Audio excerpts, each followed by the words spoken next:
Hey, how's it going? It's Russell James. You know that. You can see my face, unless you don't know me. But here I am. In this third video in the series of a one-day raw food menu, we are making curried tomato fettuccine with chickpeas.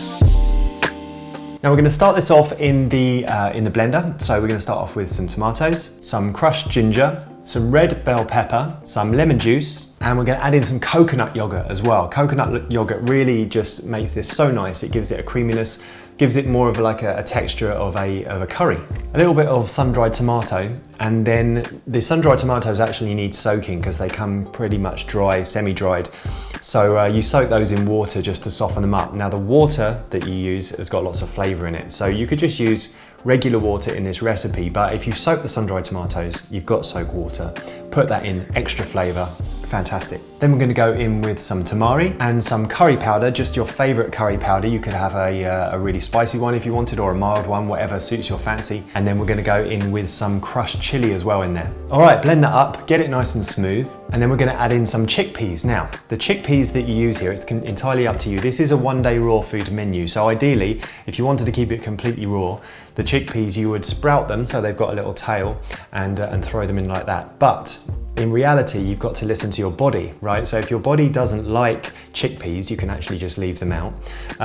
If your body likes cooked chickpeas, but not raw chickpeas, just add in the chickpeas cooked, or you can grow the tail on them, right? You can sprout them and then steam them for 5 minutes. So it's just very light cooking, but most people find, especially people that find they have digestive issues with raw chickpeas, you know, just a light steaming, 5 to 10 minutes steam, but sprouting first is like the ultimate way to eat a chickpea as raw as possible, but still have it be gentle on your digestion. Next, we're going to cut up some yellow bell pepper, yellow, orange. You could use more red if you like, but it's nice to get a little bit of variation from the sauce, the color of the sauce. Then some fine beans. Get those into a bowl, salt them, and then massage them. So that's going to wilt them down and make them a little bit soft. It's going to actually release some of the water. You've probably noticed when you add salt to a raw vegetable, it releases some of the water, which is good because it softens it up. Some red onion and then some more of those chickpeas. Then we're going to have a splash of lemon juice and some coriander or cilantro. Give that another mix in. Now we want to prepare our courgette or zucchini so that it's like fettuccine. So you could easily, if you want to use a spiralizer for this, obviously it's going to make spaghetti rather than fettuccine, but you can totally do that. And you can adapt it. If you haven't used that spiralizer for a while that you bought 6 months ago and it's in the cupboard, get it out, use it. If you haven't got a spiralizer, mandolin, as you can see here, makes beautiful fettuccine, especially with a larger julienne blade.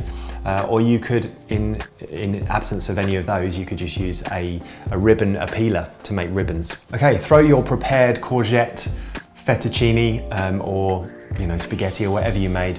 Stick that in the bowl with the other ingredients. Give it a good mix around. Now we don't need to leave any time between putting the courgette in there, or zucchini, in the bowl and serving, because if you leave it too long, when the salt comes into contact with the raw I was going to call it courgini. I guess that would be stop me having to say courgette and zucchini each time.